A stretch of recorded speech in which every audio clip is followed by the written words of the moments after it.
सत्य को खोजने वाले आप सभी साधकों को हमारा प्रणाम।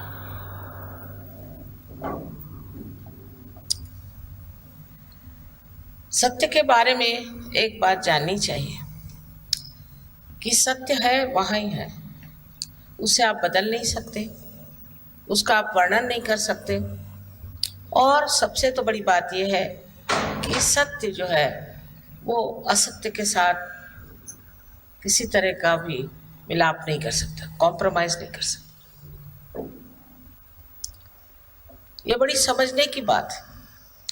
इसलिए सत्य जो है वो एकमेव है, एब्सोल्यूट, 10 नहीं हो सकता। सत्य जो है एकमेव है, और जो 10 तरह के लोग बातें करते हैं इसमें कुछ न कुछ गड़बड़ जरूर। तो सत्य क्या है ये पहले जान लेना चाहिए। सत्य ये है कि आप शरीर, बुद्धि, मन, आपके विचार और आपके भावनाएं, ये सब नहीं है। सत्य है कि आप शुद्ध आत्मा है। जब तक उस शुद्ध आत्मा स्वरूप में आप उतरते नहीं, आपको कभी भी संतोष नहीं मिल सकता, आपकी खोज कभी पूरी नहीं हो सकती। इसलिए हमको आत्मा स्वरूप होने के और लक्ष्य देना चाहिए। लोग 1700 बातें आपको समझाते हैं, ये करो, वो करो, तप करो, उपवास करो, ये सब आप लोग कर चुके, पिछले जन्म में सब हो चुका। अब इस जन्म में सत्य को प्राप्त करना, और इस जन्म में जो सत्य को प्राप्त करना है उसके लिए विशेष रूप से ये समय भी आ गया। ये समय कलयुग में कैसा आया, ऐसा नल दमयंती आख्यान में बड़ा सुंदर वर्णित है कि एक बार नल ने कली को पकड़ा कि तूने मुझे मेरी पत्नी से अलग हटाया, मेरा बिछोह किया, तो अब मैं तुझे मार डालूंगा, तेरा अंत होना ही ठीक है, मैं तुझे पूरी तरह से खत्म कर दूंगा। इस पर कली ने कहा कि अच्छा तू मुझे खत्म कर दे, मुझे हर्ज नहीं, पर मेरा महात्म्य तू सुन ले। तेरा क्या महात्म्य है? तू तो लोगों के मन में भ्रांति डालता है।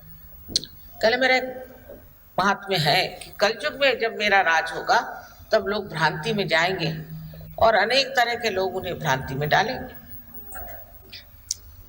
उस समय उनको सत्य की खोज बहुत जबरदस्त होगी, और उसी वक्त गिरी कंदरों में जो परमात्मा का खोज रहे हैं, जिन्होंने तप जप आदि बहुत कुछ मेहनत की है, वो सब एक गृहस्थ के रूप में संसार में आएंगे और उनको मोक्ष प्राप्त होगा। इसी प्रकार अपने देश में अनेक लोगों ने इस विशेष समय की चर्चा की है और कहा है। ये सोचना चाहिए कि ये सारी जो मेहनत हम धर्म के नाम पे करते हैं, सो उसका एक लक्ष्य होना चाहिए। आखिर ये सब किस चीज़ के लिए? ये सारा जो है ये मोक्ष प्राप्ति के लिए, और ये मोक्ष प्राप्ति बहुत आसान हो गई आजकल। थोड़ी मेहनत हमारी भी है इसमें। पहले तो एक गुरु का एक ही शिष्य होता, हजारों वर्ष तक यही प्रणाली रही। बाद में अनाथ पंथी आए, वो कुछ थोड़े लोगों को ज़्यादा वरदान देते थे, लेकिन आपने पढ़ा होगा कि राजा जनक का एक ही शिष्य था, नचिकेता, जिसको बहुत परीक्षा लेने के बाद उन्होंने मोक्ष प्राप्त किया। इसी प्रकार आजकल भी कुछ अच्छे गुरु लोग हैं हिंदुस्तान में जो ज़्यादातर छिपे रहते हैं। वो बताते हैं कि इन लोगों को कुछ मोक्ष वगैरह से मतलब नहीं है, ये तो कनक कांता के बीच में पड़े हुए हैं, ये तो पैसा इकट्ठा करने वाले और औरतों के पीछे भागने वाले सब गुरु लोग उनके पीछे भागते हैं। अब समझ लेना चाहिए कि परमात्मा का पैसे से कोई संबंध नहीं। हम लोगों से जो लोग पैसा मांगते हैं और जो गुरु बन के आते हैं, उनका पता करना चाहिए कि ये किसका भला कर रहे हैं। वो अपनी जेबें भर रहे हैं या अपने बटुए बचा रहे हैं, ये समझने की बहुत ज़रूरत है। और आपके जो बच्चे हैं वो दुनिया देखे हैं, और वो ये देख करके कि इस तरह के लोग हमें धर्म सिखा रहे हैं जिनमें स्वयं कोई धर्म नहीं, तो वो इससे निकल करके और गलत रास्ते पे जा सकते हैं। खास करके आपका ये जो देश है, इस देश में ना जाने कितनी तरह की व्यथाएं लोगों ने जोड़ ली है, गलत गलत काम कर रहे हैं। यही आपके बच्चे कल करेंगे, क्योंकि आपकी संस्कृति इनको जकड़ नहीं सकती। आपकी संस्कृति का वो पूछेंगे, इसका अच्छा जवाब दो कि तुम क्यों ये सब करते, इससे क्या फायदा हुआ तुमको क्या प्राप्ति हुई। इसलिए सहज योग जो है ये बहुत आवश्यक है आपके लिए। इस संस्कृति का जो लक्ष्य है उसे प्राप्त करना। आज तक मैं परदेश में हिंदुस्तानियों से कोई संपर्क नहीं रखती थी अधिकतर। कभी कभी किसी ने कोशिश भी की तो भी मैंने उधर ध्यान नहीं दिया, कारण लोगों ने जो अनुभव किया वो ये कि 2-4 हमारे प्रोग्राम में आते थे, सामने बैठते थे और बीच में उठ के चले जाते थे। अंत में उन्होंने कहा कि इन हिंदुस्तानियों को तो हम आने नहीं देंगे वहाँ, और आए तो पीछे बैठे हैं, ये हमें अच्छा नहीं लगता है, आपका अपमान करके बीच में से उठ के चले जाते हैं, इनको तो किसी भी चीज़ का मान पान नहीं रहेगा। मैंने सोचा कि ठीक है ऐसे ही रहने दो।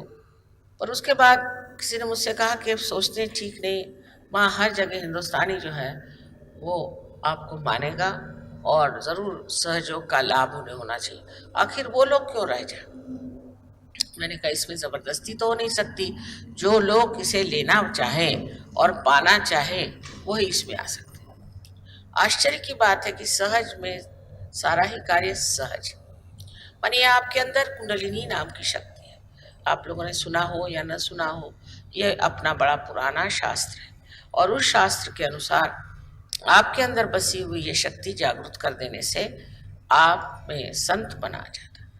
आप संत हो जाते हैं, अवलिया हो जाते हैं, और जो मोक्ष का मार्ग कृष्ण ने बताया स्थित प्रज्ञ हो जाते हैं। ये सारी चीजें अपने आप घटित होती है क्योंकि आपके अंदर ये सब शक्तियां निद्रित अवस्था में, उनकी जागृति होते ही आप देखते हैं कि आप बदल गए, आप में कितने फर्क आ गया, आप कहां से कहां पहुंच गए। इस चीज को प्राप्त करने के लिए लोग पहले न जाने कितनी परेशानियां उठाते हैं। इसके होते ही पहले तो शारीरिक आपको फायदा होता है।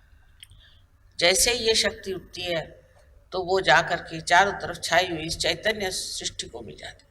हम लोग सब जानते हैं, ये कुछ मुझे बताने की ज़रूरत नहीं कि संसार में चैतन्य की सृष्टि जो है वो सारे कार्य को करती है। जितने भी जीवित कार्य है वो ये चैतन्य सृष्टि करती है। जैसे ये फूल है, इसको हम देखते हैं, हमें कोई आश्चर्य नहीं होता, पर देखा जाए तो चमत्कारी। इसी प्रकार आपका हृदय, ये कौन चलाता, अगर डॉक्टर से पूछा जाए तो वो कहेंगे कि इसे तो ये स्वयं चालित। ये स्वयं कौन? ऑटोनॉमस है। कौन है ऑटो? सवाल पूछने पर जवाब नहीं। साइंस में सब चीज़ों का जवाब नहीं। अगर उनसे पूछा जाए कि हम इस संसार में क्यों आए, उसका कोई जवाब नहीं। तो जो ये खोज है, ये अंदर की खोज हमारे भारतवर्ष में बहुत ज़्यादा, और जगह भी, ये नहीं मैं कहूँगी और जगह नहीं, लेकिन जैसे कि सब धर्मों में होगा, ऐसे अपने यहाँ भी विवेकानंद कहते थे कि हमारा धर्म सिर्फ ब्राह्मणाचार और स्त्री आचार, लेकिन ब्राह्मण भी उसे कहना चाहिए जिसने ब्रह्म को जाना। उसको हम लोग द्विज कहते हैं संस्कृत में। द्विज का मतलब है जिसका जन्म दूसरे बार हो गया। पक्षी को भी हम द्विज कहते हैं। पक्षी को द्विज कहने का मतलब ये होता है कि पक्षी पहले एक अंडे के रूप में आता है और फिर उसका दूसरा जब जन्म होता है तो उस जन्म से वो फिर पक्षी हो जाता है। उस अंडे में और पक्षी में बहुत अंतर है, पूरी तरह से परिवर्तन उसमें हो जाता है। इसी प्रकार द्विज वो होता है जिसका पुनर्जन्म हो गया। ऐसे यज्ञोपवीत पहनने से कोई ब्राह्मण नहीं हो सकता, और ब्रह्म को जाने बगैर ब्राह्मण को भी तृप्ति हो नहीं सकती। फिर चाहे आप ब्राह्मण हो या चाहे नहीं हो, किसी भी जाति के आप हो, किंतु जब तक आपने अपने को जाना नहीं, अपने अंतर में जो आप स्वयं एक पूर्ण आत्मा स्वरूप हो उसे पहचाना नहीं, और वो जब तक आपकी संस्था में, मैंने मज्जा संस्था में, जिसे हम सेंट्रल नर्वस सिस्टम कहते हैं, उसमें आया नहीं, तब तक आपने कुछ पाया नहीं।